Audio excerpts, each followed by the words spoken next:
partager ces moments de louange, d'adoration devant le Seigneur, hein, qu'il est doux pour des frères de demeurer ensemble. Et comme j'ai eu l'opportunité de vivre en Amérique latine, ils ont rajouté un petit quelque chose dans le verset, c'est intéressant, en harmonie. Et donc c'est le Saint-Esprit qui nous harmonise et que c'est doux d'être ensemble, de louer le Seigneur. On ne peut pas compter tous ses bienfaits pour nous, parce que si nous on est infidèle, lui il est toujours fidèle, toujours avec nous. Ah d'accord. Oui, bon attendez. Tu le vois, toi?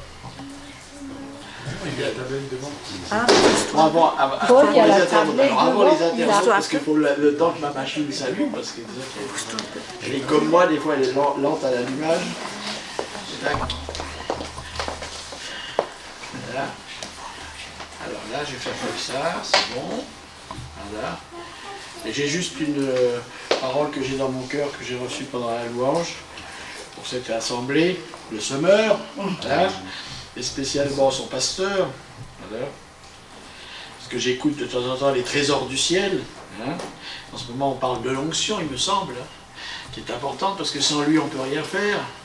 Et donc c'est vrai que Jésus nous a dit, voilà, il vous convient que je m'en aille, parce qu'en fait, si je m'en vais, je vais vous revenir sous une autre forme, et je vais être dedans de vos cœurs, et donc c'est vrai qu'on a besoin de se nourrir. Et donc c'est là, alors je reprends, voilà, c'était sorti. Alors je me rappelle une fois j'étais en train d'enseigner dans une église et il y avait la fille du pasteur qui regardait son téléphone. Je me disais mais c'est un scandale là. C'est complètement scandaleux. Et en fait elle était en train de regarder les versets. Hein. Donc il faut s'habituer à la technologie comme la sœur disait, Joël je crois. Ouais. Hein, la technologie elle peut être sanctifiée. Hein. Avec ton ordinateur tu peux te connecter sur des sites chrétiens puis aller trouver de la nourriture. Et avec ton téléphone tu peux aussi le sanctifier. Que ce soit un moyen pour recevoir et communiquer l'évangile. Hein. Et donc là, c'est sur mon téléphone portable que je vais vous lire le passage. Voilà. Quel est donc le serviteur fidèle et prudent que son maître a établi responsable des gens de sa maison pour leur donner la nourriture au temps voulu? Heureux le serviteur que son maître, à son arrivée, trouvera occupé à son travail. Je vous le dis en vérité, il l'établira responsable de tous ses biens.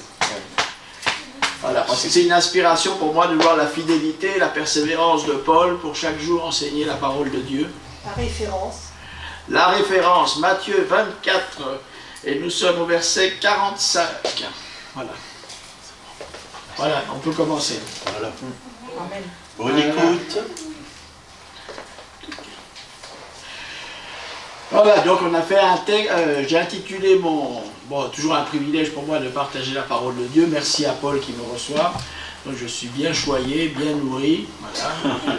Je suis toujours content de venir en Alsace. C'est vraiment un pays qui m'inspire. C'est beau, on voit les merveilles de Dieu. C'est un beau pays. Et donc, c'est toujours un privilège.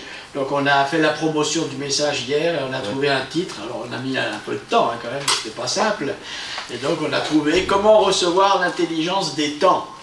Et c'est important et on fait référence en fait à l'armée qui était avec David et dont la tribu d'Isaacar était connue au milieu de leurs frères pour être des gens qui avaient l'intelligence des temps.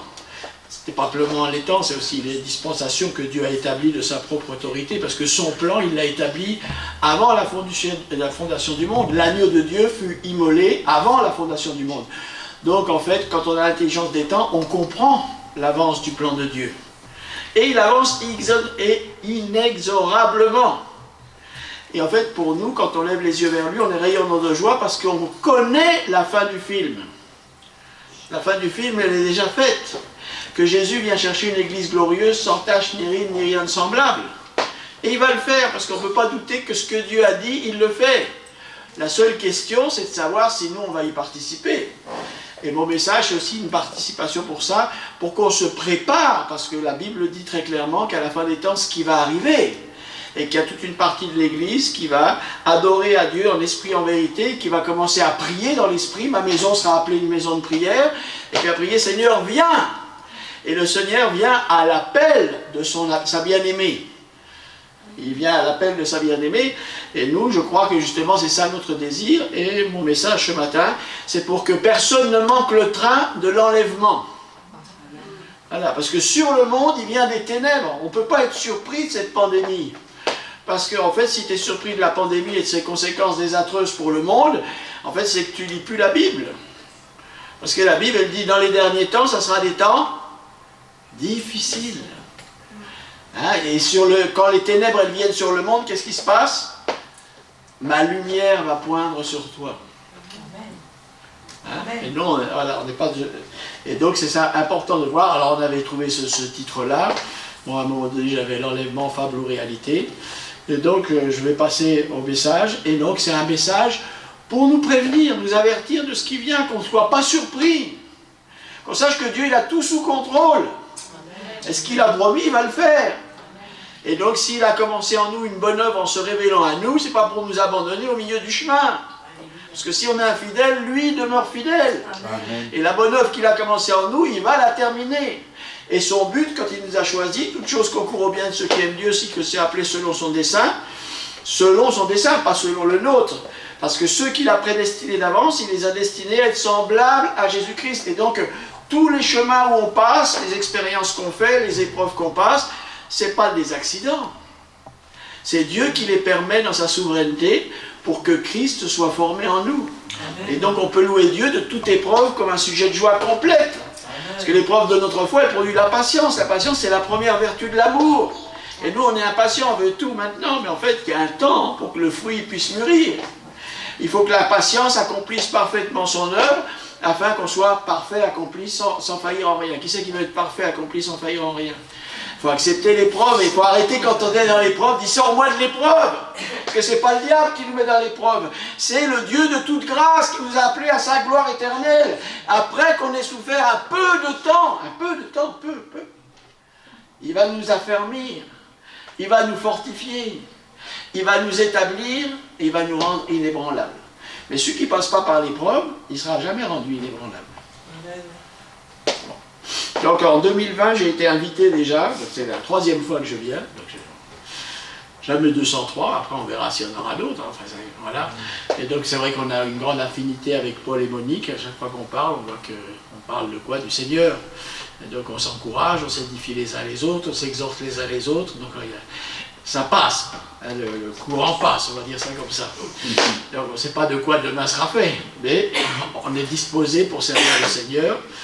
Et donc en 2020, j'ai partagé en fait sur l'importance de grandir, parce que ce qui nous fait être agréable à Dieu, c'est notre foi, de grandir dans la grâce et dans la foi. Et c'est très important, parce qu'en fait on connaît en partie, et Dieu, on est né de nouveau, mais en fait après on doit grandir cette foi, mesure de foi, on doit la faire grandir. Et il y a une interrelation entre la foi et la grâce. La grâce, c'est ce que Dieu fait. On n'a rien besoin pour la mériter, puisqu'en fait, il nous aime comme on est. Parce que Dieu, il est amour. Simplement, il nous a fait un don, la foi, avec lequel on peut répondre à cette grâce.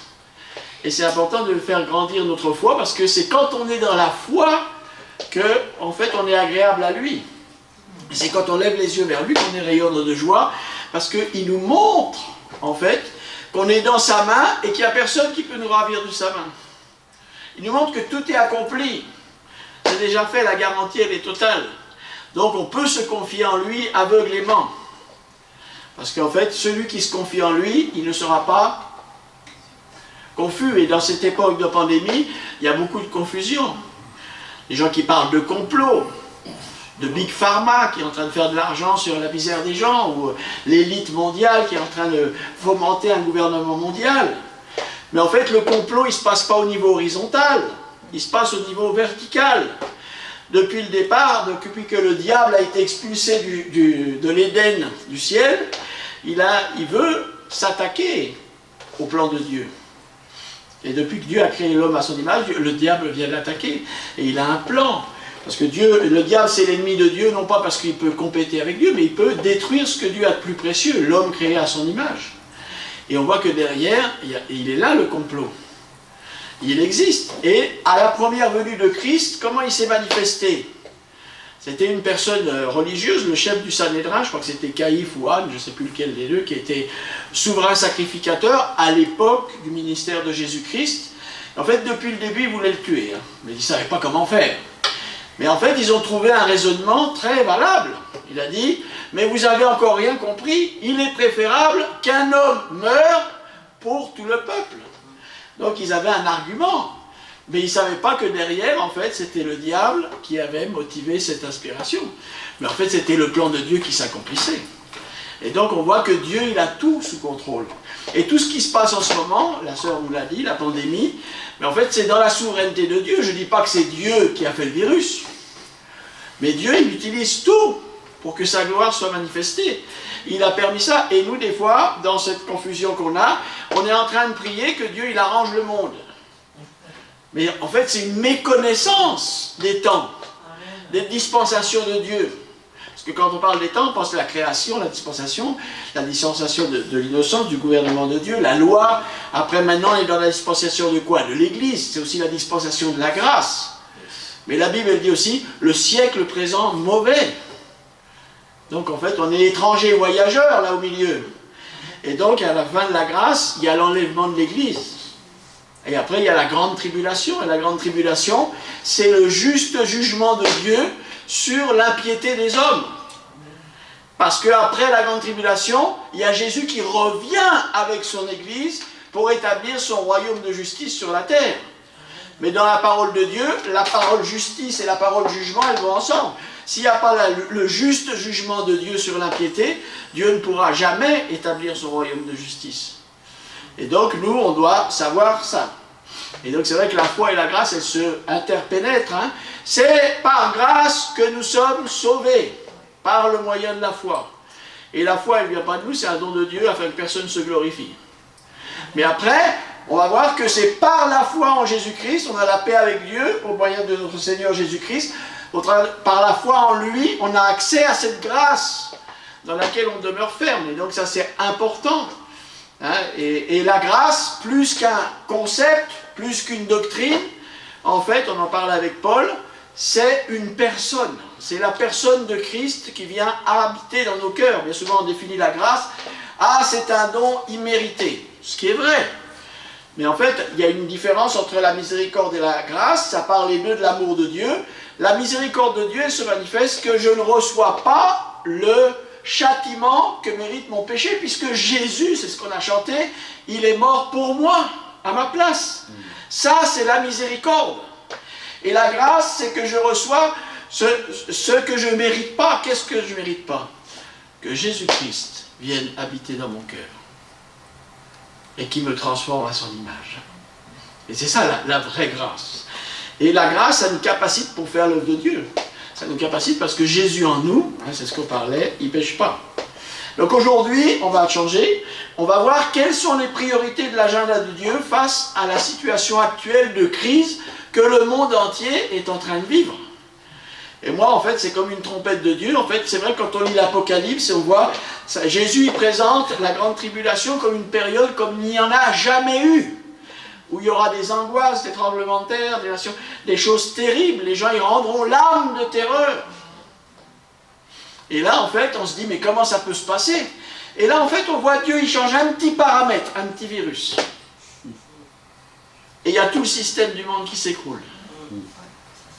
Parce qu'il y a les conséquences sanitaires, conséquences économiques, conséquences sociales. Et maintenant, qu'est-ce qui fait peur au gouvernement? Conséquences psychologiques. Mais Dieu, il permet, parce que Dieu dit, encore une fois, j'ébranlerai toutes les choses qui sont dans le ciel et sur la terre, pour que toutes les choses qui sont ébranlables s'écroulent, et qu'il ne reste, qu'il ne demeure que les choses inébranlables. Et donc Dieu, il permet, c'est sa stratégie, que l'homme soit désécurisé. Parce que quand il est désécurisé, on va voir que c'est là qu'il va commencer à lever les yeux. D'où me viendra enfin le secours?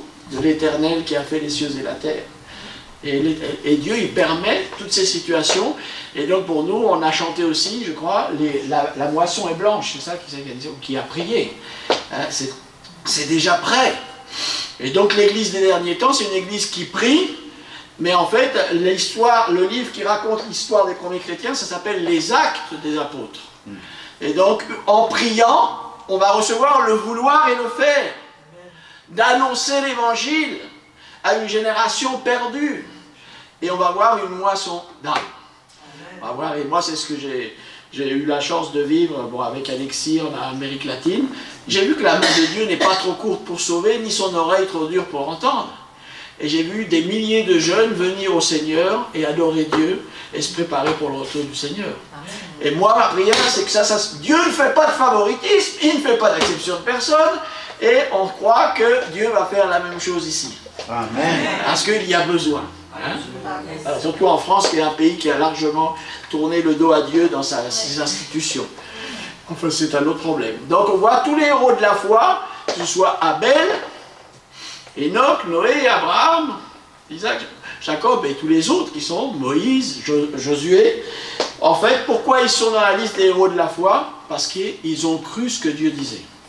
Et nous, ce matin, Dieu nous invite à croire que ce qu'il dit. Et si on croit que ce qu'il dit, en fait, on va être agréable à ses yeux. Et donc, en fait, il y a aussi un bénéfice d'être dans la foi. C'est quand Abraham, il a été appelé quoi par rapport à Dieu? L'ami de Dieu. Et l'ami de Dieu, aux amis, qu'est-ce qu'on fait avec Paul? On peut parler à cœur ouvert. On peut se raconter nos secrets. Et on va voir que Dieu, il a raconté ses secrets à Abraham. On va le voir. Et à nous, il va nous raconter ses secrets. Et on va voir pourquoi. Hein? Quand Dieu il a décidé, il a vu qu'en fait le péché de Sodome et Gomorrhe était monté jusqu'aux cieux et qu'il a envoyé les anges pour détruire, la première chose qu'il a fait, l'ange de l'Éternel, qui est une préincarnation de Christ, il va voir Abraham, Abraham le reconnaît, il le reçoit. Et qu'est-ce qu'il dit l'ange de l'Éternel? Vais-je cacher à Abraham ce que je vais faire? Non, non, non, non, non, je vais lui dire. Pourquoi? Parce qu'il connaissait le cœur d'Abraham et il savait qu'Abraham, il allait faire quoi? Il allait prier, il allait intercéder. Et l'intéressant de son intercession, il a dit, Dieu, c'est pas à toi qui est juste de condamner le juste avec le pécheur. C'est pas possible. Et donc ça doit être la prière de l'Église. Parce que au milieu de cette pandémie, on voit qu'il y a plein de choses terribles qui se manifestent. La méchanceté, l'égoïsme, la cupidité. Les riches sont encore plus riches, les pauvres encore plus pauvres. Et tout ça, ça dérange personne. Mais en fait, il y a énormément d'élan de solidarité. Il y a des gens qui sont ingénieux pour faire le bien et venir en aide à leurs prochains. Et donc tout ça, c'est dans notre intercession que tous ces gens-là, ils puissent avoir la révélation de Jésus-Christ. Et ils vont l'avoir. Et donc quand on est amis, Dieu nous dit, voilà, je vous appelle, Jésus dit, je vous appelle plus serviteur, ami, parce que je vous ai dit tout ce que le Père m'a dit. Et nous, en fait, quand on a cette foi, on a cette amitié avec Dieu, et l'esprit de révélation, de sagesse, il vient sur nous. Et comme les fils d'Isaacar, on a l'intelligence d'étant, on sait où on en est dans le plan de Dieu. On sait qu'on est dans les derniers temps, c'est la dernière ligne droite, c'est pas le moment de se relâcher, on est de ceux qui ont la... On sait que le Seigneur vient bientôt, et donc on n'est pas de ceux qui se retirent pour se perdre, mais de ceux qui ont la foi pour sauver leur âme. Et on va pas se laisser intimider par tous les doutes, parce qu'en fait c'est vrai que si on écoute les informations toute la journée, bon, ça, non mais ça va, faut faire, Jésus disait faites attention à ce que vous écoutez, parce qu'au bout d'un moment ça t'influence. Hein. Parce qu'il y a tellement de doutes et de confusion qu'au bout d'un moment, tac.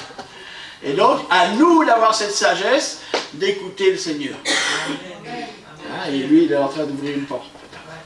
Autre caractéristique des héros de la foi, on va le lire, c'est dans Hébreux 11, 13 à 16. Je vais lire la parole de Dieu. J'attends pour ceux qui veulent suivre. Vous me dites quand vous l'avez trouvé. Hébreux, vous savez où c'est Hébreux quand même. Avec Paul, parce que vous commencez à connaître votre Bible.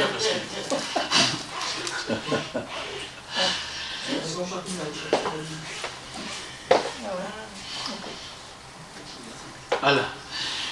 Donc, en fait, on va voir, tous ces héros de la foi, ils ont une caractéristique commune. Hébreux 11, 13. C'est dans la foi qu'ils sont tous morts, sans avoir obtenu les choses promises. Intéressant, hein? Ouais. Mais ils les ont vus saluer de loin, reconnaissant qu'ils étaient étrangers et voyageurs sur la terre. Donc si on a vraiment la foi en Dieu, on est quoi sur la terre? Étranger, je suis de passage.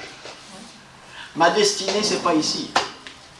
Donc moi je ne prie pas que le monde il se transforme maintenant, mis à part que quand Jésus va revenir, il va régénérer la création, parce qu'on aura besoin d'un endroit pour vivre notre vie éternelle. Mais en attendant, ce que moi je veux prier, c'est qu'en fait, moi je sois prêt pour partir de la terre. Parce que je suis étranger et voyageur. Ceux qui parlent ainsi montrent qu'ils cherchent, verset 14, une patrie. S'ils avaient en vue celle d'où ils étaient sortis, ils auraient eu le temps d'y retourner. Maintenant, ils en désirent une meilleure, c'est-à-dire une céleste. Ceux qui ont la foi, qu'est-ce qu'ils cherchent? Une patrie Céleste. Ah, intéressant. Qui c'est qui cherche une patrie céleste? Moi. Une céleste patrie. Et il y en a plein, en fait, et ils ne regardent pas à la croix parce qu'ils s'intéressent qu'aux choses du monde. Donc leur prière, elle n'est pas en accord avec la parole de Dieu. Hein? C'est pourquoi Dieu n'a pas honte d'être appelé leur Dieu, car il leur a préparé une cité.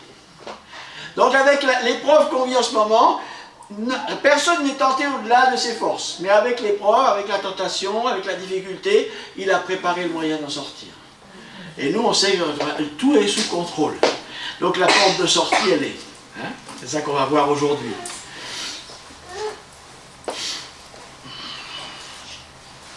Donc on sait que dans les derniers temps, c'est Jésus qui le dit, non c'est Paul qui le dit à Timothée, ça sera des temps difficiles, donc on ne doit pas être surpris. Et c'est en fait, ce qui se passe actuellement, c'est la confirmation que la parole de Dieu est infaillible. Parce que Dieu l'a prophétisé, et ça se passe sous nos yeux.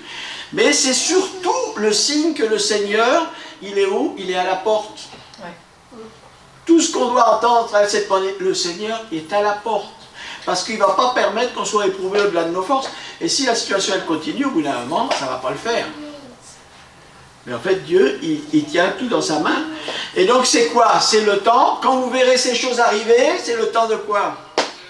De se redresser, le temps de lever les yeux vers le ciel, car notre délivrance approche. Donc c'est pour ça qu'on peut se réjouir. Quand on regarde vers le ciel, on est rayonnant de joie, parce qu'on sait que c'est bon signe. On est arrivé à la fin du film, et la fin du film, hein, c'était l'Ecclésiaste qui disait « Ne dis pas pourquoi avant c'était meilleur, c'est pas par sagesse que tu te demandes cela, parce que la fin d'un négoce, c'est mieux que son commencement. » Donc Dieu, on est dans la génération où Dieu il a préparé le feu d'artifice. Parce que Dieu c'est le même hier, aujourd'hui, éternellement. Moi quand je lisais les héros de la foi, je me disais c'était mieux avant. Jusqu'au jour où Dieu m'a dit je suis le même hier, aujourd'hui, éternellement. Et l'église que je viens chercher, c'est une église glorieuse.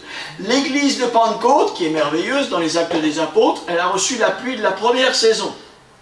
Mais l'église que Jésus vient chercher, elle va recevoir la pluie de la première et de l'arrière-saison. La double onction d'Élisée. Le disciple qui a vu Élie s'en aller au ciel. Pourquoi qu'il a vu ça? À quoi que ça sert? Est-ce que ça peut nous être utile à nous de comprendre les temps qu'on est en train de vivre? Hein? C'est le temps donc de te préparer. Te préparer comment? Hein? Le royaume de Dieu, c'est comme 10 vierges. 5 sages et 5 folles. Donc elles ont toute la lampe. Ils ont toutes les lampes. Il y en a qui manquent d'huile simplement. Donc il y a plein de chrétiens qui ont la parole de Dieu, qui se congrèguent, qui s'assemblent, mais en fait quand ça sera le moment de l'enlèvement, ils vont manquer le train. Et donc c'est pour ça que je loue cette initiative de Trésor du ciel, parce qu'en fait, avec cet enseignement, qui est la parole de Dieu est vie et esprit, c'est comme ça qu'on entretient l'onction. Et qu'on va pouvoir participer, on va pouvoir mettre de l'huile dans notre lampe. Et ça c'est bien important. Donc la Bible dit que toutes ces réalités qu'on vit en ce moment, elles ne doivent pas nous surprendre. Pour tous ceux qui ont de l'huile dans leur lampe, tout est sous contrôle. Tu es sous la protection de Dieu, Dieu il te garde. Hein, c'est Pierre qui priait dans sa première lettre en disant « Béni soit le Dieu de notre Père Seigneur Jésus-Christ qui selon sa grande miséricorde nous a régénérés pour une espérance vivante par la résurrection de Jésus, pour un héritage qui ne peut ni se corrompre, ni se souiller, ni se flétrir, qui nous est réservé sur la terre. » Vous n'avez pas vu, c'est faux. Hein, qui nous est réservé dans le ciel, encore une fois. Donc le chrétien, il doit regarder à son héritage, il est dans le ciel. À vous qui êtes gardés par la foi pour le salut, prêt à être révélé dans les derniers temps. Pour le moment, c'est en espérance qu'on est sauvé, parce qu'on est encore dans un corps qui gémit. espérant sa rédemption. Mais maintenant, dans les derniers temps, le salut complet de Dieu, il va se manifester. Quoique pour le moment, pour peu de temps, il vous est nécessaire de passer diverses épreuves. Donc on va voir ça aujourd'hui.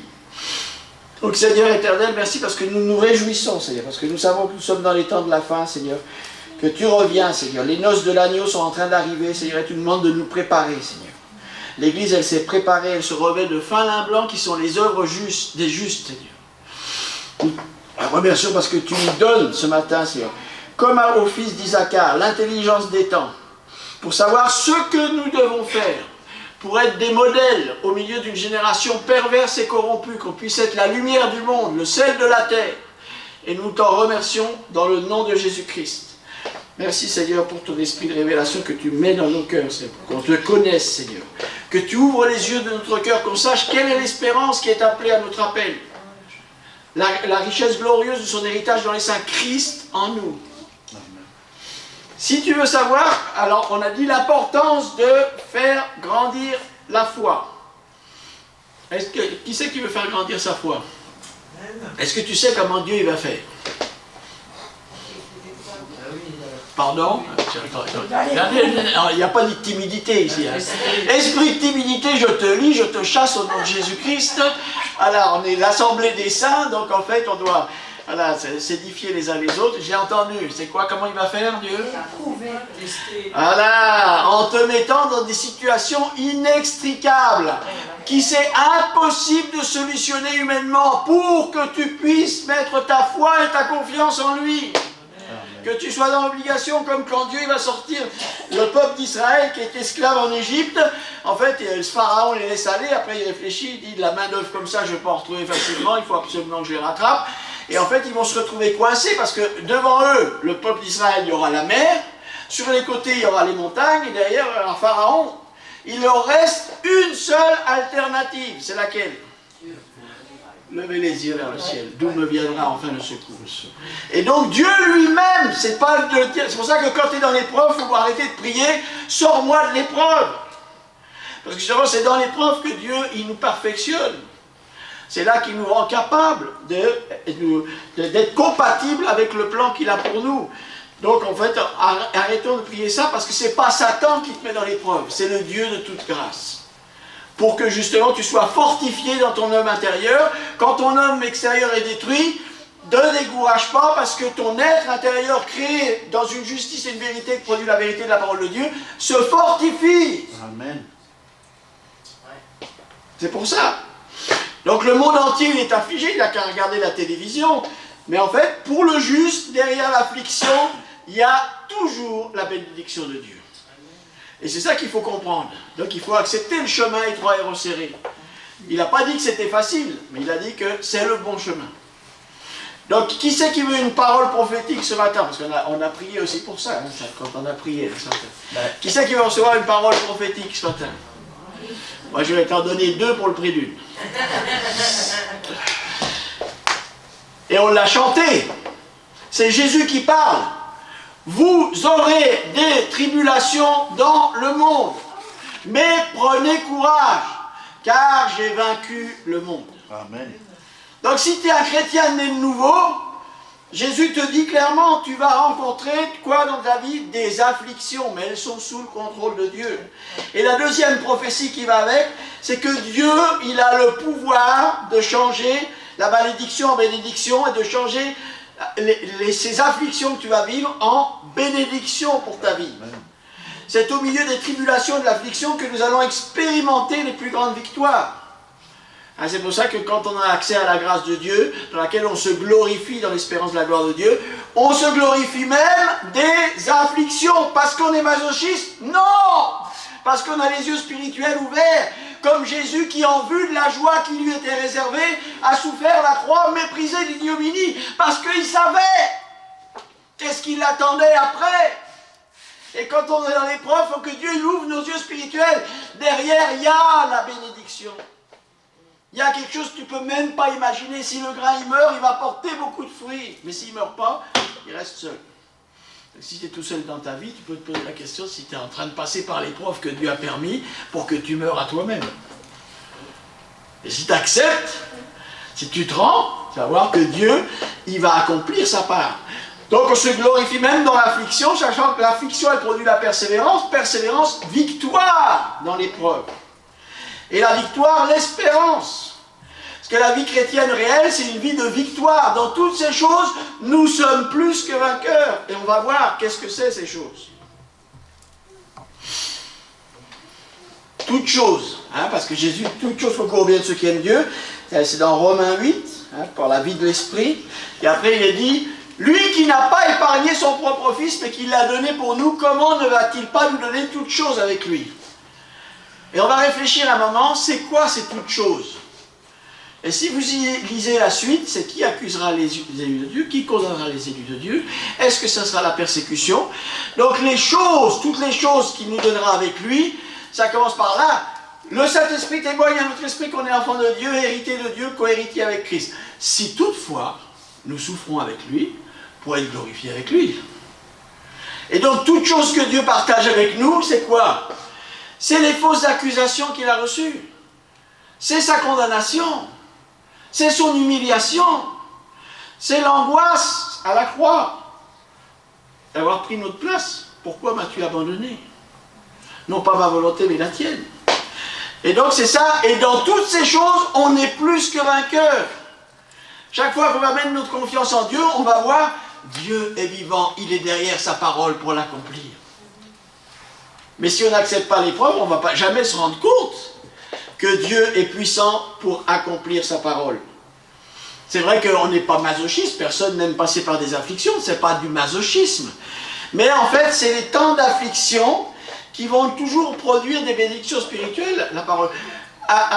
Paul il dit justement en suivant, les souffrances du temps présent ne sauraient être comparées à la gloire à venir. Ouais. Nos légères afflictions produisent pour nous un poids éternel de gloire. Job, il est bien éprouvé. Et qu'est-ce qu'il dit dans le dernier chapitre, au chapitre 42? Pendant qu'il est éprouvé, il se pose la question d'où vient l'épreuve. Hein.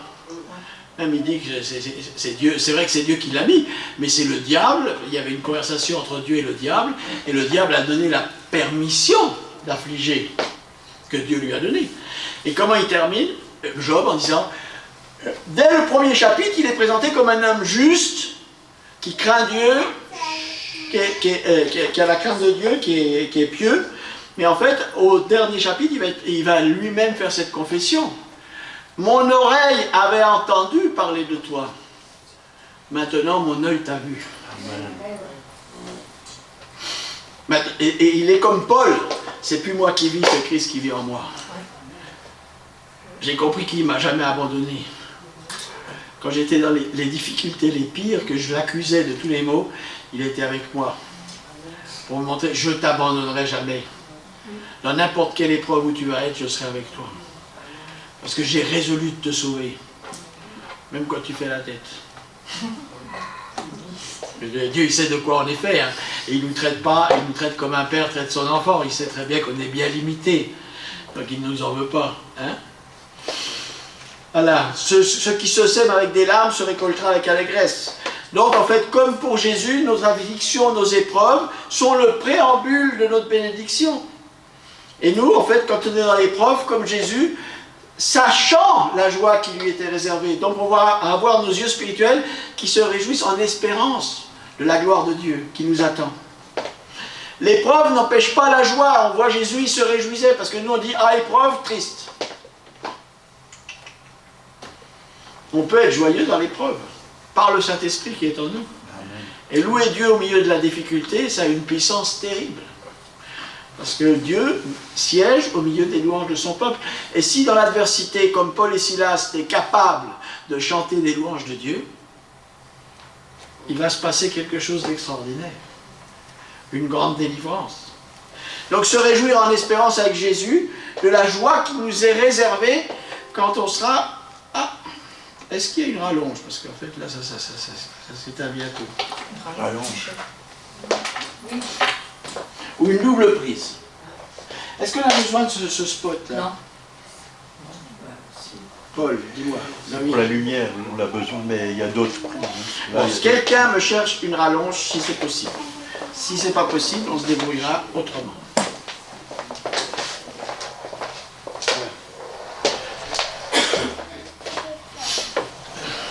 Donc en fait, bien souvent, le chrétien, on cherche notre joie maintenant, tout de suite. Mais en fait, nous, on doit apprendre à se réjouir qu'en fait, de ce qu'on va recevoir si on reste dans la foi. Et donc savoir que les afflictions, c'est simplement les douleurs de l'enfantement qui permettent à Christ d'être formé en nous. Parce que le but de Dieu, c'est cela. Et donc on doit souffrir tous un peu les douleurs de l'enfantement. On va lire dans l'histoire de Joseph, un homme qui a été passablement affligé, il me semble. C'est un type de Christ, il a été vendu par ses frères, injustement, il a été emprisonné, il a été maltraité. Mais on va voir qu'est-ce qui s'est passé. Après avoir été affligé, il va expérimenter des belles choses dans sa vie, des bénédictions extraordinaires. Il est écrit que, je suis dans Genèse 41, 50 et 52, il lui est naquit des fils, 2 fils. Le premier, il l'a appelé Manassé. Dieu m'a fait oublier toutes mes peines. Et un des travaux du Saint-Esprit, c'est de nous faire oublier notre peine. Parce que Jésus, il les a portés sur lui, donc on peut les oublier. Et après, il va avoir un deuxième fils. Comment qu'il va l'appeler? C'est qui m'aide? Les fils de Joseph. Éphraïm. Et tu sais ce que ça veut dire, Éphraïm? Tu m'as rendu fécond dans le pays de mon affliction. À l'endroit où même tu as été affligé, c'est là que Dieu va te bénir. C'est là que Dieu va se glorifier dans ta vie. C'est bon? Merci, c'est bon. Alléluia. Donc il faut accepter, voilà. Donc comment passer l'épreuve, on l'a vu, en fait c'est comme Joseph quand il va être persécuté, le premier martyr de l'Église, qui devant le Sanhédrin va raconter en fait toute l'histoire du peuple de Dieu et de la Nouvelle Alliance. Les religieux, ils vont grincer des dents, ils vont le voir le tuer. Et qu'est-ce qu'il va faire, Étienne? Il va regarder vers le ciel. Et nous, qu'est-ce qui va nous permettre de passer l'épreuve? C'est avoir ce réflexe, c'est pas chercher à tout comprendre, c'est regarder vers le ciel. Et qu'est-ce qu'il a vu? Jésus. Jésus à la droite du Père, qui l'attendait. Debout. Et donc, nous, chaque fois qu'on lèvera les yeux, c'est pour ça que on lève les yeux vers lui. Quand on lève les yeux vers lui, on est rayonnant de joie parce que Dieu, il nous montre, tout est sous contrôle, tranquille. Je suis le Dieu qui ressuscite les morts. Tranquille. Tu peux te confier parfaitement en moi. Donc on doit regarder le ciel, parce que notre destinée, c'est le ciel. C'est à ça qu'on a été appelé. Quand vous verrez ces choses arriver, qu'est-ce qu'il dit Jésus? Redressez-vous, levez les yeux, car votre délivrance, elle approche. Alléluia.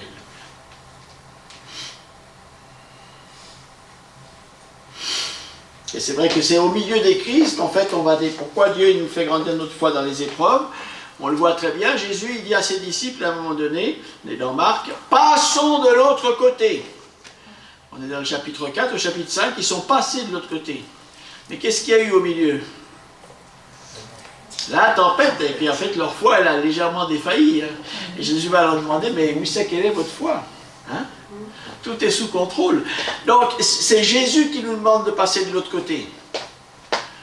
Et donc s'il nous demande, il va nous donner la force d'y arriver. Donc on peut déjà se réjouir en espérance. C'est déjà fait, tout est accompli. Le ticket il a été payé pour le départ et l'arrivée. Donc on sait la destinée. Une fois que Dieu s'est révélé dans notre vie, on connaît notre destinée. On connaît la fin du film. Que Dieu il est fidèle, il ne nous abandonnera pas et il va nous faire passer de l'autre côté. Donc on va arriver au port désiré. Et donc maintenant je vais rentrer dans la seconde partie de mon message qui est en fait, est-ce que l'Église va passer par la grande tribulation? Qui c'est qui a une idée? Je sais que vous êtes enseigné par la saine doctrine. Oui. Pas Michel, parce qu'on en a parlé, donc Jacques. Moi, je pense que oui. Non, je pense que Tu penses qu'on va passer par la tribulation? non. Non, alors il y a tout. Donc en fait, bon, ça confirme ce que je disais. Il y a quand même pas mal de chrétiens qui sont dans la confusion à ce sujet. On est d'accord. Et moi-même, j'ai eu l'occasion d'enseigner à ce sujet. Et en fait, on voit qu'il y a même aussi des gens, justement, qui ont, comme Patricia, des responsabilités dans l'Église, qui, honnêtement, devant Dieu, c'est vrai parce que Paul, il l'a dit, c'est par beaucoup de tribulations qu'il vous faut rentrer dans le royaume de Dieu. Et Jésus l'a dit aussi, vous aurez des afflictions dans le monde, mais prenez courage. Et donc, en fait, on se dit, ben, on va passer par des afflictions. Mais en fait, beaucoup pensent qu'il a été promis des afflictions, mais il existe en fait deux périodes distinctes en relation avec la tribulation. Il y a les douleurs de l'enfantement, et Jésus va dire, ce n'est pas encore la fin. Ceux qui ont accepté de couper la chair, circoncire leur cœur et de payer le prix pour suivre Jésus-Christ, ils ne sont pas destinés à la colère, parce que la grande tribulation, c'est la juste manifestation de la colère de Dieu sur les impies. Si tu es dans la foi en Jésus-Christ, quelle part tu as avec ça? Et en fait, on va le voir. Hein. Et durant la grande tribulation, en fait, ça sera des jours comme il n'y en a jamais eu. Hein. Il y a des gens, ils aiment beaucoup les films de terreur aujourd'hui. Je ne sais pas comment ils font, parce que moi, c'est pas mon trip, on va dire ça comme ça. Mais en fait, il y a des gens, ils aiment regarder ça. Et bien, Dieu va répondre à leurs souhaits, ils vont vivre dans la film. Ils vont vivre dans le film. Ce qui s'est passé du temps d'Hitler avec la Shoah, c'est juste un apéritif de ce qui va se passer pendant la grande tribulation. Donc si Dieu, il dit, Jésus lui-même, il dit, ça sera des temps terribles comme il n'y en a jamais eu. Et s'il n'y avait pas mon intervention, tous seraient perdus. Donc ça va être des temps... Les gens, ils vont rendre l'âme de terreur. S'il nous dit ça à nous, c'est pour qu'on n'ait pas envie d'y aller. Est-ce qu'on peut y échapper? Ah, et voilà, et on va voir, c'est ça qu'on va un petit peu voir aujourd'hui, si Dieu, il a fait, il peut ouvrir un chemin dans cette situation. Et on va voir surtout qu'est-ce que dit la parole à ce sujet.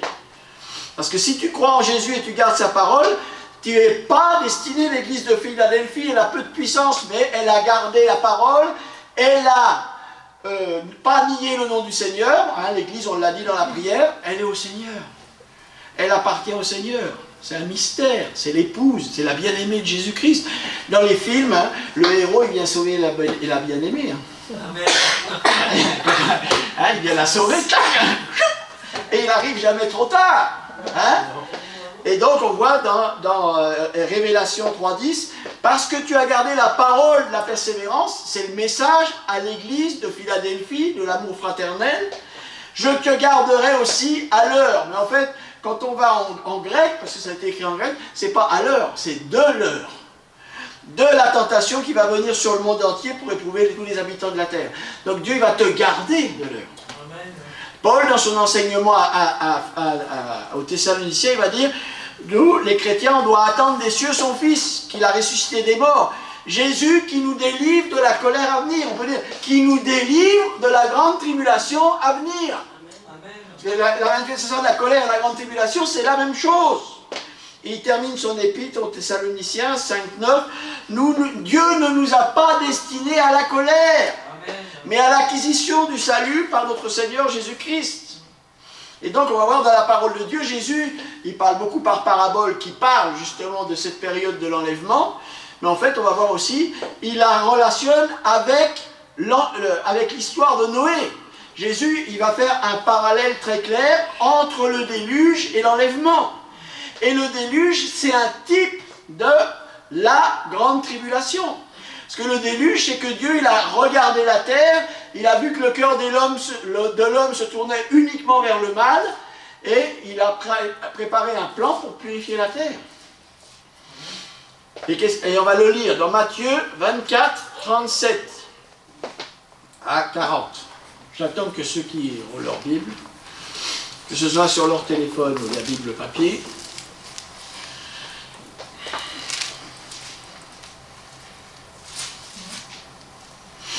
ce qui arriva du temps de Noé, c'est Jésus qui parle. Et parce que les disciples lui demandent comment ça sera à la fin des temps, et Jésus va répondre. Ce qui arriva du temps de Noé arrivera de même à l'avènement du Fils de l'homme. Je saute un verset, je saute au 39. Ils ne se doutèrent de rien jusqu'à ce que le déluge vint et les emporte à tous. Hein? Quand on parle dans le monde aujourd'hui, Jésus revient bientôt, les gens... cause toujours, hein, qui m'intéresse. Et alors, de deux hommes qui seront dans un champ, l'un sera pris, l'autre laissé. De quoi ça parle? Celui qui va être pris où? Au ciel. C'est celui qui est monté dans le train de l'enlèvement. Puis celui qui reste, ben, c'est celui qui va passer par la grande tribulation. Donc c'est vrai qu'il y a des chrétiens qui peuvent se poser les questions, parce qu'il y a des chrétiens qui vont passer par la grande tribulation. Et quand on analyse la Bible, il y a beaucoup plus de gens qui vont être sauvés durant la grande tribulation que n'importe quel temps ailleurs. C'est une foule qu'on ne peut pas compter.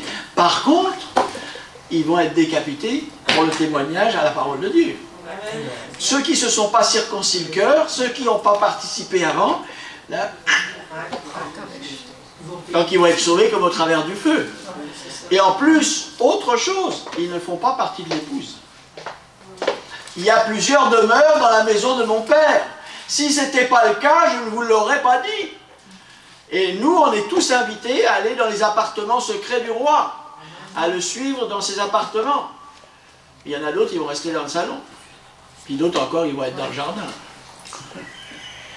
Un jour dans tes parvis vaut mieux que 1000 heures. Ils seront bien, ils sont sauvés. Hein. Un jour dans tes parvis vaut mieux que 1000 heures ailleurs. 1000 ans ailleurs. Mais en fait, il y a la possibilité, parce que Jésus, son amour, il nous l'a déclaré. Et si on ouvre notre cœur, là, c'est une sœur qui a prié, tu es toute mon aspiration, je ne me rappelle plus, je sais qui c'est. Voilà. Et donc, c'est Jésus qui t'aime. Nous, on ne fait que répondre à son amour. J'ai beaucoup aimé ta prière, et c'est ça, c'est Cantique des Cantiques. C'est une histoire d'amour. Tout l'évangile, c'est une histoire d'amour. Donc, durant le déluge, qui représente le jugement de Dieu, Noé, il est sauvé dans quoi? Et qui est un type de l'Église. Donc, l'Église, elle ne va pas être détruite par la grande tribulation. Parce qu'en fait, elle va être déçue. Et on va faire un petit peu de mémoire. Voilà. Qu'est-ce qui se passe chronologiquement avant le déluge? Bon, pour ceux qui veulent savoir, bon, c'est marqué dans la Bible. Hein. Parce que le déluge, il est dans Genèse 6, et puis avant, c'est Genèse 5. Il y a un passage très intéressant pour nous. Alors, on va faire le parallèle avec Hébreu. Je vous fais participer, c'est parce que ça... voilà, c'est bien, on participe.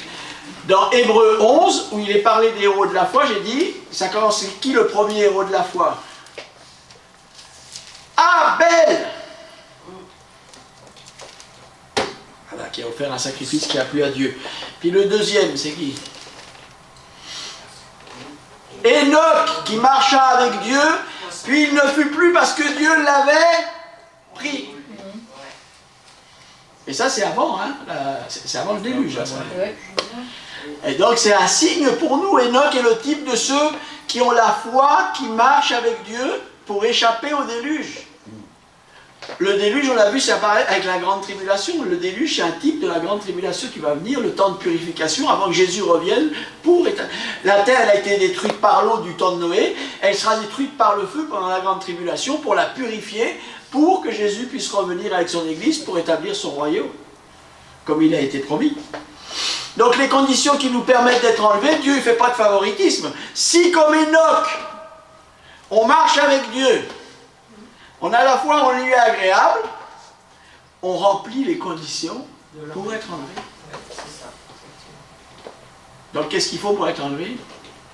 La foi, mais pas une foi théorique, pas une foi intellectuelle. Il faut marcher avec Dieu. Il faut une communion avec Dieu. Et on va recevoir, hein, par la foi, on va recevoir le témoignage. Hein, parce que c'est marqué dans Hébreu 11.5, par la foi, Enoch fut enlevé pour qu'il ne vit pas la mort.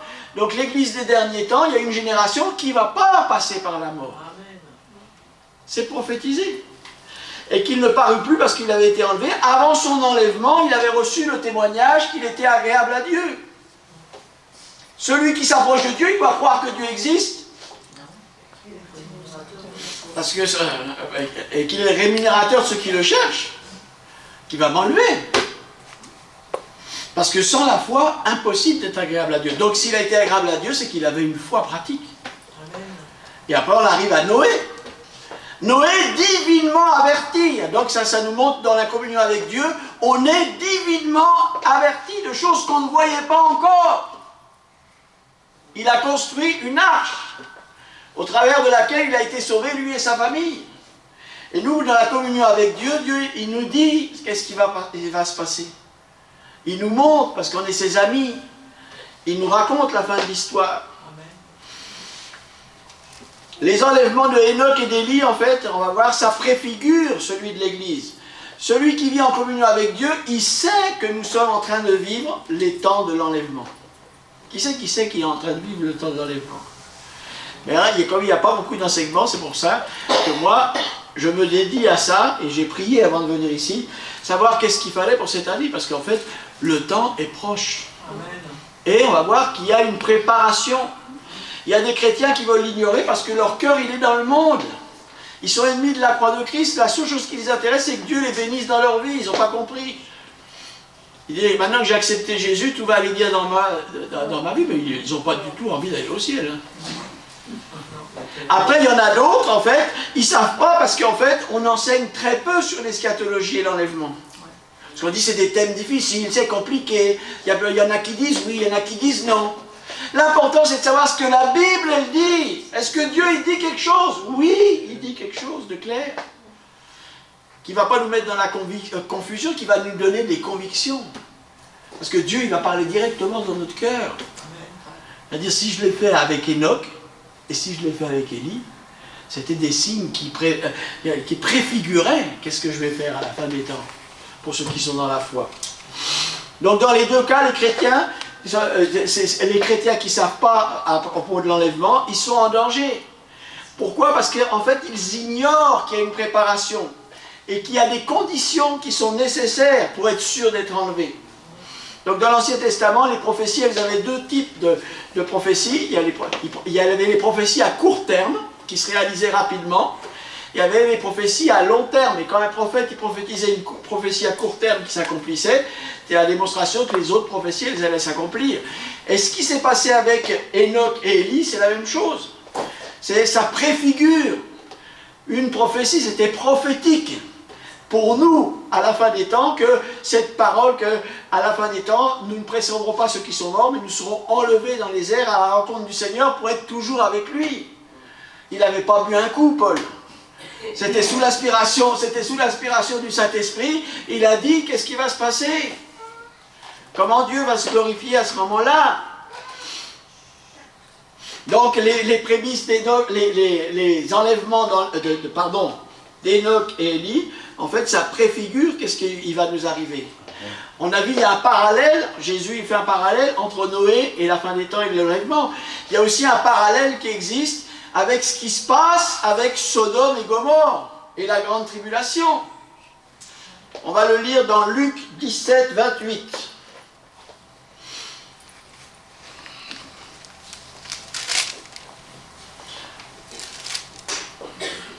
Celui qui l'a veut le dire, comme ça je commence.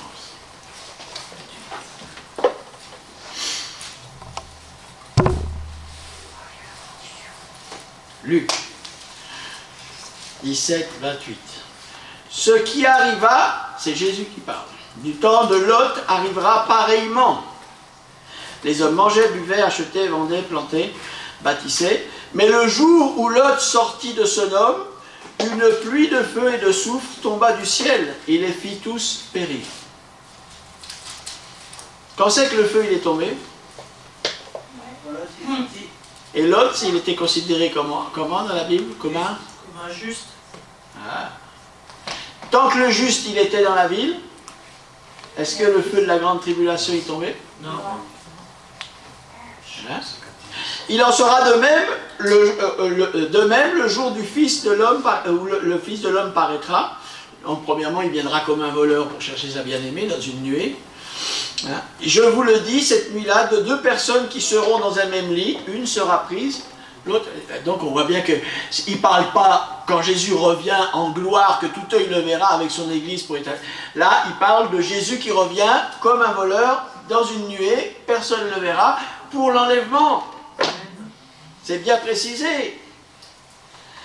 Le Seigneur sait délivrer les hommes pieux. C'est ça qu'il dit Pierre. S'il n'a pas épargné de l'ancien monde, mais il a sauvé Noé lorsqu'il fit venir le déluge. S'il a condamné à la destruction et réduit en cendres les villes de Sodome et Gomorrhe. S'il a délivré le juste Lot, le Seigneur sait délivrer de l'épreuve les hommes pieux. L'église que vient chercher le Seigneur, c'est quoi? Une maison de prière. C'est quoi la piété? C'est cette faculté de s'approcher de la parole de Dieu. Parce qu'il y a deux chemins pour être pieux.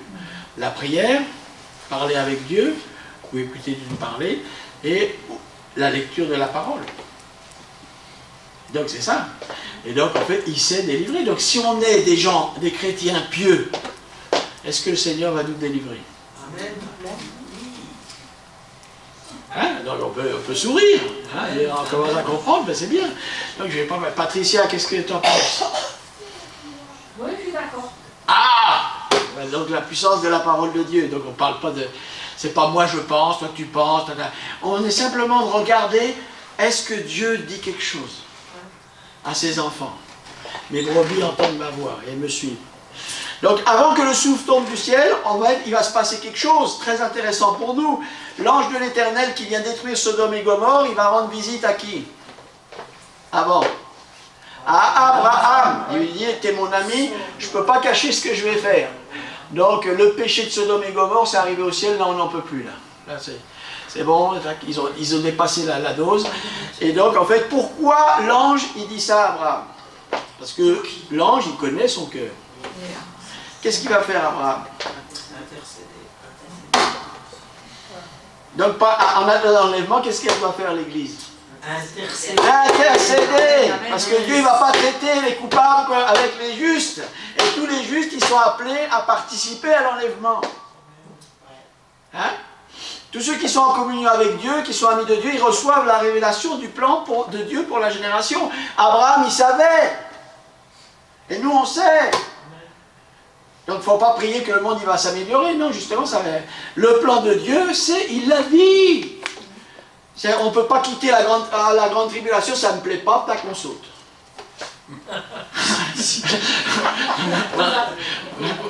Non, on ne peut pas. Dieu, ce qu'il a dit, ça va se faire. Donc l'ange, il partage le but de sa mission avec Abraham parce qu'il sait qu'il va intercéder. L'église qui va être enlevée, c'est laquelle? C'est celle qui intercède, comme l'a fait Abraham. Oh Dieu juste et fidèle, c'est pas ta manière de faire, de condamner le juste avec le pécheur, c'est pas possible. Et Dieu, il va répondre.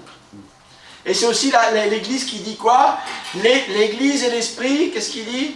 Viens, Maranatha. Et qu'est-ce qu'il répond, lui? Je viens bientôt. Et ma rétribution est avec moi. C'est une histoire d'amour. Et donc celui qui est en communion avec Dieu, Dieu, je viens bientôt. Ça va être peu de temps. Peut-être tu vas souffrir un peu, mais peu de temps par rapport à l'éternité glorieuse, c'est un bon business. Et puis en plus, tu es appelé à être comme moi, je suis plombier d'entre plusieurs femmes, moi aussi j'ai souffert avant toi pour te montrer le chemin. Mais en fait, comme j'avais la vision sur la joie qui m'était réservée pour l'éternité, je l'ai fait sans problème. Comme David, il va aller affronter Goliath, parce qu'en fait, il a déjà entendu, qu'est-ce qu'on va faire à celui qui va tuer Goliath? Il dit, oh ben c'est bien, donc je risque ma vie, il n'y a pas de problème. Et donc quand on est attentif à ce que Dieu nous demande, on n'a plus peur ni du diable, ni de rien du tout. Parce que si Dieu est avec nous, qui sera contre nous? Hein? Donc, et c'est vrai qu'aujourd'hui, le monde, et c'est inquiétant, parce que qui sait ce que c'est l'agenda mondial LGTB? Qui sait? Il y en a bien qui sait. LGTB, qu'est-ce que ça veut dire? Donc ils ont un agenda mondial, c'est un lobby. En fait, L, c'est lesbienne, G, c'est gay, homosexuel, T, c'est transsexuel. Hein, aujourd'hui, maintenant, les gens... Ah ben moi, je suis une fille qui s'est née dans un corps de garçon, tranquille. Hein, pas de confusion, déjà. Et après, aussi bisexuel. Hein. Et donc, en fait, tout ça, c'est un lobby sataniste. C'est intéressant parce que ça existe. Ils sont très peu nombreux, mais très bien organisés, très déterminés, parce qu'en fait, leur plan, c'est de détruire l'institution que Dieu a établie pour la société, la famille. Parce qu'en détruisant la famille, il détruit toute la société. Et donc, ça avance. Le problème, c'est pas parce qu'à Sodome et Gomorrhe, ils ont été détruits parce qu'il y avait justement, la Bible le dit très clairement, cette promiscuité sexuelle. C'est pour ça qu'ils ont été condamnés.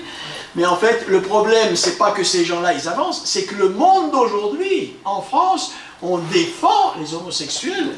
Et ceux qui, disons, condamnent l'homosexualité, ils sont considérés comme nous, comment? Comme hors la loi. Comme hors la loi, hein, comme des traditionalistes, des conservateurs bêtes et bornés qui ne comprennent rien. Voilà. Et en plus, ils veulent des enfants. C'était Coluche qui disait, je ne comprends pas, ils ne peuvent pas se reproduire et ils se multiplient comme des petits pains. Mais disons que pour nous, ça doit nous alerter. Parce qu'on est arrivé au point où en fait, le monde il appelle bien ce qui est mal et mal ce qui est bien. On y arrive. L'apostasie, exactement. Donc c'est important de savoir dans quel monde on vit. Hein? Qu'est-ce qui empêche encore on va terminer. Qu'est-ce qui empêche la manifestation de l'impie? Parce que la Bible, elle parle dans la grande tribulation, il y a la bête, le pauvre prophète qui vont instaurer un royaume diabolique, qui va aller s'asseoir dans le temple de Dieu, se proclamer lui-même Dieu. Qu'est-ce qui empêche l'avènement de cet impie? L'intercession. Très bien. Qui c'est? En fait, c'est pas le Saint-Esprit, ma chère sœur. Pourquoi? Parce que le Saint-Esprit, c'est Dieu. Et Dieu, il est... Parce qu'en fait, si tu dis, ah, le Saint-Esprit va être enlevé. Parce que si tu dis c'est le Saint-Esprit qui empêche, voilà, ça veut dire que pour qu'il se manifeste, il faudrait qu'il se retire de la terre. Ça ne marche pas parce que pour être sauvé, il faut naître de nouveau. Et on l'a dit, pendant la grande tribulation, il y aura des multitudes innumérables qui vont parvenir au salut. Donc, ils vont naître de nouveau. Donc, et le Saint-Esprit, c'est Dieu lui-même. Donc, il est omniprésent. Donc, tu ne peux pas l'enlever. Mais qu'est-ce qui empêche? C'est la même chose que Lot à Sodome et Gomorrhe. C'est l'Église, le sel de la terre, la lumière du monde. Et donc, qu'est-ce qui empêche? C'est ça qu'une fois que Lot et sa famille sont sortis de Sodome, le jugement de Dieu, il tombe.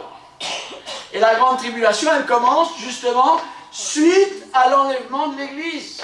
Parce que tant qu'il y a l'Église, c'est comme quand il y a Lot qui est à Sodome et Gomorrhe, le feu du ciel ne peut pas descendre. Donc une fois que l'Église, celle de la terre et la lumière du monde est enlevée de la terre, les ténèbres de la grande tribulation se manifestent. Donc qu'est-ce qui empêche la manifestation de l'impie? Très bien. Donc on est important, hein, on a un rôle. De toute façon, le peuple de Dieu, dans l'histoire de l'humanité, parce qu'on est participant de la nature divine, Dieu nous a invités à participer à ce qu'il fait. Si mon peuple sur lequel mon nom est invoqué prie, s'humilie, prie, cherche ma face, abandonne ses mauvais chemins, moi du ciel je vais écouter, je vais pardonner, je vais guérir la terre. Donc on a un rôle protagoniste, un rôle important. Le diable lui dit tu sers à rien, t'es nul, t'as jamais rien fait dans ta vie. Non! Parce qu'il m'a élu et il m'a donné un rôle. Il m'a rendu ma dignité. Je suis participant de la nature divine. Et donc, j'ai une influence terrible. Tant que je suis là, la grande tribulation ne peut pas commencer. Je suis le sel de la terre qui permet pour le moment la préservation, et c'est encore un temps de récolte pour la parole de Dieu. Donc, comment échapper à la grande tribulation? C'est Jésus, il va le dire dans Luc 21,7. C'est ça qu'on recherche. Est-ce que la parole de Dieu, elle en parle? Ou comment survivre dans ces derniers temps? Parce qu'en fait, c'est vrai que c'est des temps difficiles, des temps d'épreuve, mais qui sont toutes sous le contrôle de Dieu. Et donc, dans Luc 21,7, il dit, à quel signe, c'est les disciples qui lui posent la question, connaîtra-t-on que ces choses vont arriver? Quand vous entendrez parler de guerre, de soulèvement, soyez pas effrayés. Soyez pas effrayés. Tout est sous contrôle. Vous, vous êtes gardés par la foi pour le salut prêt à être révélé dans les derniers temps. Tranquille. Vous êtes dans ma main, personne ne va vous ravir de ma main. Tout va bien. Ne soyez pas effrayés. Par quoi? Parce que ces choses, elles doivent arriver premièrement. Mais ça ne sera pas encore la fin. Il y aura des grands tremblements de terre en divers lieux. 25, il y aura de l'angoisse chez les nations qui ne sauront que faire. Est-ce qu'on voit ça avec cette pandémie? Est-ce qu'on commence à le voir? Que les gens, ils ne savent pas quoi faire. Ils ne savent pas comment faire. Que les politiques, ils ont démontré leur limitation. Qu'en fait, là, ils sont confrontés à un problème inextricable pour eux. Ils ne savent pas comment faire. Il y aura de l'angoisse chez les nations qui ne sauront que faire, les hommes rendant l'âme de terreur dans l'attente que surviendra pour la terre. Quand ces choses commenceront à arriver, elles commencent. Est-ce qu'elles commencent? Elle commence, voilà, redressez-vous, levez les yeux, relevez la tête parce que votre délivrance est proche. Et après on saute au verset 36, veillez donc et priez en tout temps, afin que vous ayez la force d'échapper à toutes ces choses qui arriveront et de paraître debout devant le Fils de l'homme. Donc c'est quoi la clé pour justement tenir ferme au milieu de cette épreuve? C'est la prière.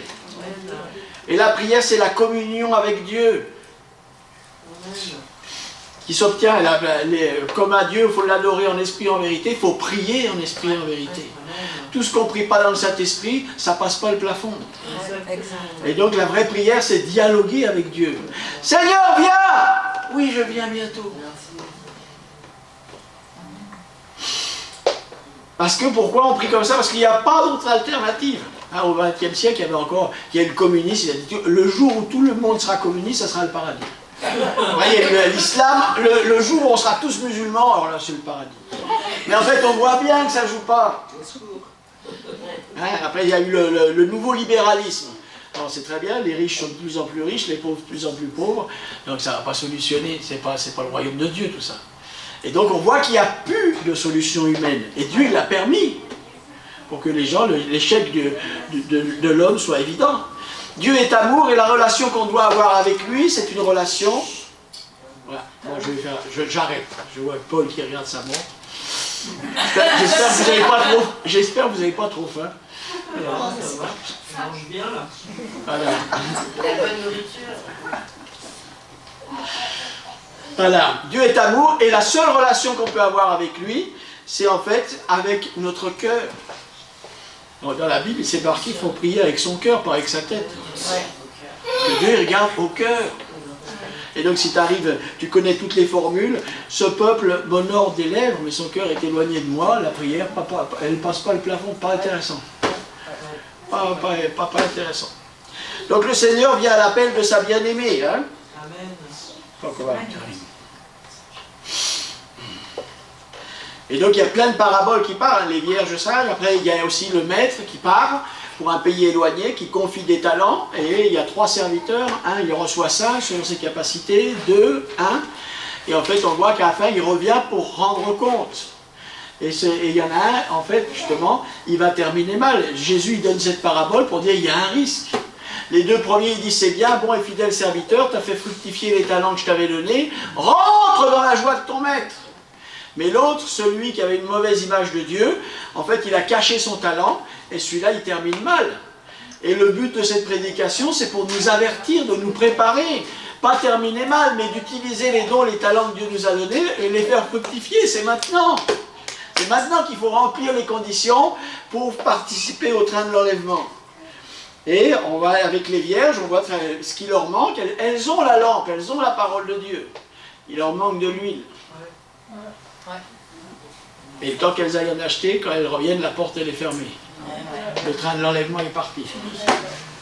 C'est fini, terminé. Les noces, tac. Tu seras sauvé. Elles vont être sauvées au travers du feu, il n'y a pas de problème. Donc le but de ces paroles et du bon message, c'est de nous avertir, de nous prévenir, pour que nous ne terminions pas mal, mais qu'on fasse partie de ce train de l'enlèvement. Et ce qui est important dans notre vie, c'est pas comment nous commençons, c'est comment nous finissons. Et Dieu il nous offre la possibilité de terminer glorieusement. Si aujourd'hui tu entends sa voix, t'endurcis pas ton cœur et tu t'ouvres. C'est-à-dire, ouvre-moi à cette réalité. Ouvre-moi. Au retour de Jésus, il y aura 2 types de chrétiens, hein, ceux qui vont être enlevés, ceux qui ne vont pas être enlevés. Et donc c'est à nous de choisir. Et comment on peut remplir les conditions? C'est simplement en suivant l'exemple que nous a laissé Enoch, qui a été pris parce qu'en fait il marchait avec Dieu.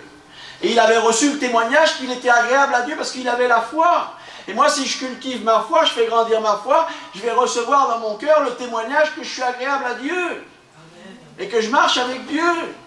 Et donc je remplis les conditions.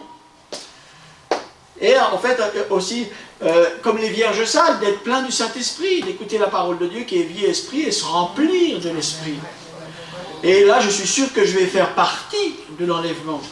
Ceux qui font fructifier leur talent. que le Seigneur leur dit, c'est bien, bon et fidèle, rentre dans la joie de ton maître.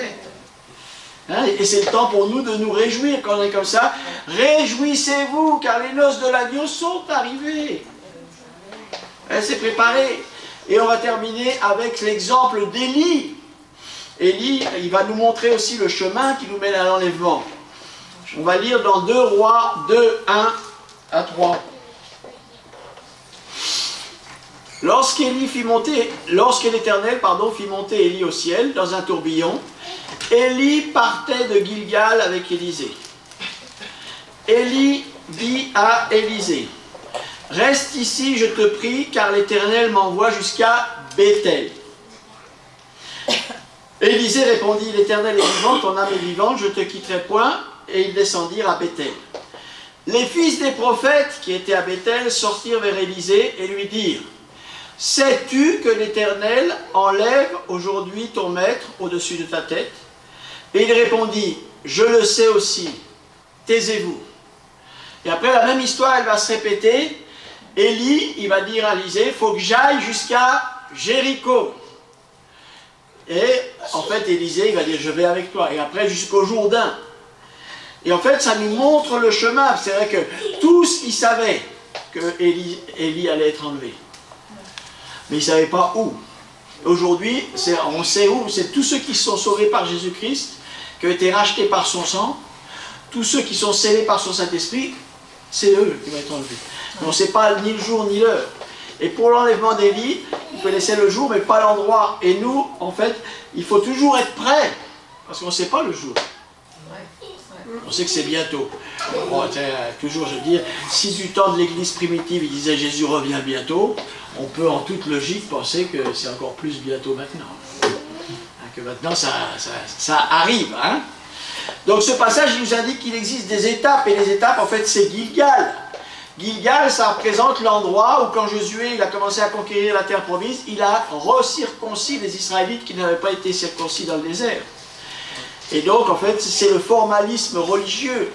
Après, il va jusqu'à Béthel. Béthel, en fait, c'est la maison de Dieu, c'est la maison de la révélation. Et c'est quoi cette révélation? C'est tous des pas que nous, on doit faire pour pouvoir faire partie de ceux qui vont être enlevés. C'est le chemin qu'on doit suivre. C'est prophétique. Et donc, la révélation, c'est comme Paul dit, quand il a plu à celui qui m'avait mis à part dès le sein de ma mère, pour révéler en moi son Fils. Et la révélation qu'on doit avoir, c'est pas la révélation simplement que Jésus est Dieu, c'est qu'il habite en moi. C'est que le Saint-Esprit rend témoignage à mon esprit que je suis un enfant de Dieu. C'est ça. Et après, il va à Jéricho. Et à Jéricho, il va comprendre que l'Église, c'est l'armée du Seigneur, parce que Dieu, il s'appelle Jéhovah, l'Éternel des armées. Et il nous a fait à son image. C'est un soldat puissant. Et dans chacun de nous, il y a un soldat qui sommeille. Et ceux qui vont être enlevés, c'est ceux qui combattent le bon combat de la foi. C'est ceux qui n'ont pas peur des Goliaths, qui n'ont pas peur de l'opposition, parce qu'ils savent que Dieu est avec eux. Ils savent qu'aucune arme forgée contre eux ne pourra prospérer. Aucune langue qui va les condamner va les condamner. Parce qu'ils sont en Dieu. Et donc il faut accepter ce défi. Les vainqueurs, et Paul il l'a, c'est les vainqueurs qui vont être enlevés. C'est les vainqueurs qui vont rentrer dans l'héritage. Donc il faut sortir de notre nature humaine pécheresse qui manque le but. Il faut se glorifier en Christ. On est des nouvelles personnes. Il nous a déjà donné le potentiel pour être agréable à lui et qu'il puisse nous utiliser pour se glorifier durant le temps qui nous reste. Et après il y a le Jourdain. Le Jourdain, c'est le surnaturel. C'est la carte. Donc tout ça, c'est la carte pour l'enlèvement. Gilgal, c'est la circoncision. Et comment il circoncisait? Avec un couteau. Et maintenant, par l'épée de l'esprit, le couteau de l'esprit, Dieu, il veut couper les choses en nous. Si ton œil est pour toi une occasion de chute, arrache-le, parce qu'il vaut mieux que tu rentres dans le royaume de Dieu borgne, que tout ton corps il aille dans les ténèbres de l'enfer. Et donc il faut couper. Il faut circoncire le cœur. L'orgueil, parce que l'orgueil, en fait, ça fait naître l'opposition de Dieu. Dieu résiste aux orgueilleux, mais il fait grâce aux humbles. Et ce que Dieu il veut qu'on coupe, c'est l'orgueil, la vanité, la prétention. Et surtout, c'est les peurs. Parce que Jésus-Christ, il est mort pour nous libérer de la crainte de la mort. Et en fait, on n'a plus raison, on ne doit pas s'effrayer. On sait que Dieu il est avec nous et que dans toutes ces choses, il va nous donner la victoire. Mais en fait, la circoncision, c'est douloureux, parce qu'à l'époque, il devait faire des couteaux en pierre.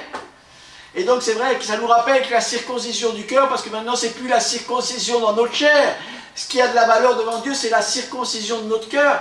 Et ça va être une douleur. Ça va être douloureux. Mais en fait, si tu le fais, si tu es violent, parce que c'est les violents qui s'emparent du royaume de Dieu. Et Dieu, c'est pas dans cette parabole que Jésus y donne, sur si ton œil est pour toi une occasion de chute ou ta main est une occasion de chute, il ne dit pas c'est Dieu qui va venir la couper, parce que dans Jean 15, c'est Dieu qui est monde. Bon, très bien. Là, non, c'est toi-même qui dois le couper. Amen. C'est toi-même qui dois l'arracher ton œil. Et donc c'est ça, ceux qui vont être enlevés, comme ils voient la récompense qu'il y a derrière, ils disent ça vaut le coup. Amen. Ça vaut le coup.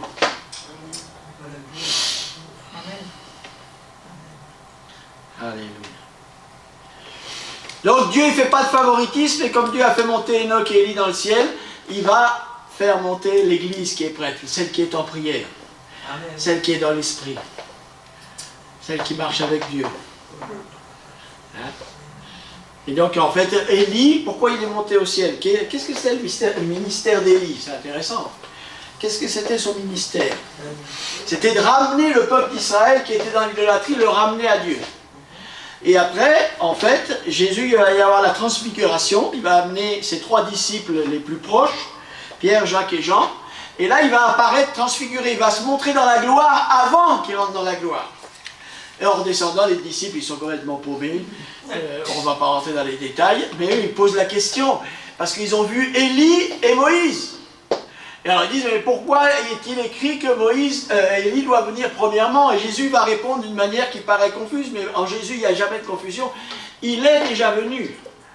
Mais ils l'ont traité comme ils voulaient, en parlant de Jean-Baptiste. Et Jean-Baptiste, qu'est-ce que c'était sa mission? Préparer le chemin du Seigneur, préparer un peuple bien disposé pour Dieu.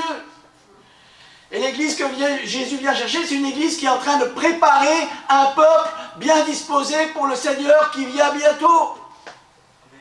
Et après Jésus il dit, et quand il viendra, il fait justement référence à cette onction, ça ne sera plus la personne, ça sera l'onction d'Élie qui va venir sur l'église des derniers temps. La fête des trompettes, une onction prophétique qui va justement préparer déjà l'église pour l'enlèvement. Que Jésus, il se trouve avec une belle fiancée. Une église glorieuse, sans tache, ni ride, ni rien de semblable. Seigneur éternel, c'est l'invitation que tu nous fais, Seigneur, à nous laisser transformer par toi, Seigneur. À nous laisser, Seigneur, changer, émonder, Seigneur. Merci, Seigneur éternel, parce que tu nous révèles les temps, Seigneur. Tu donnes cette sagesse, Seigneur. De regarder aux choses invisibles parce qu'elles sont éternelles, ne pas regarder aux choses visibles qui sont autour de nous, Seigneur, qui nous perturbent, qui nous mettent dans l'inquiétude, l'incertitude, la confusion. Mais de regarder à toi afin qu'on soit rayonnant de joie au milieu d'une génération perverse et corrompue. Seigneur, nous te bénissons, Seigneur, parce que tu nous révèles ton cœur. Merci parce que tu nous permets d'entendre ta voix, mes brebis entendent ma voix. Et je te prie, Seigneur, que chacun de nous qui sommes ici, Seigneur, nous puissions entendre ton appel de nous préparer, Seigneur, de remplir les conditions, Seigneur, de faire partie de cette église qui est en train de préparer le peuple de Dieu pour rencontrer son Dieu. Te remercions, Seigneur, parce que tu nous as réveillés, Seigneur. Merci, Seigneur, parce que tu nous aides à développer une vie, Seigneur, de piété, Seigneur, parce que nous savons que tu es fidèle et juste pour libérer tous ceux qui sont pieux, Seigneur, les justes, Seigneur. Et nous te remercions, Seigneur éternel. Merci parce que comme Abraham, on veut être tes amis par la foi que nous avons, Seigneur. On veut que tu nous révèles tes secrets, Seigneur, pour qu'on puisse prier conformément, Seigneur, à ta volonté, Seigneur. Parce que ton désir, c'est que tous soient sauvés, Seigneur. Et nous te remercions, Seigneur, parce que ce matin, tu scelles ces paroles dans nos cœurs, Seigneur. Seigneur, tu nous donnes cette intelligence de comprendre dans quel temps nous vivons. La Bible dit, Seigneur, les temps sont mauvais. Rachetez le temps. Et Seigneur, nous te remercions, Seigneur, parce que tu nous aides par ton Saint-Esprit à profiter bien du temps qui nous reste, le peu de temps qui nous reste à vivre et à souffrir sur cette terre. Parce que ça sera suivi d'un avenir glorieux, éternel. Seigneur, merci parce que tu ouvres notre esprit à cette réalité. Tu scelles ces paroles dans nos cœurs. Et nous confirmons, Seigneur, tu confirmes ta parole par des signes, des miracles, Seigneur, dans nos cœurs, Seigneur, qu'on puisse, Seigneur, être confirmé, Seigneur, que c'est toi qui nous as parlé, Seigneur. Tu ouvres notre esprit, notre intelligence spirituelle, Seigneur. Tu ouvres les yeux de notre cœur, qu'on puisse voir la récompense qui est attachée, Seigneur, à notre appel. Nous t'en remercions dans le nom de Jésus-Christ. Amen. Amen. Amen.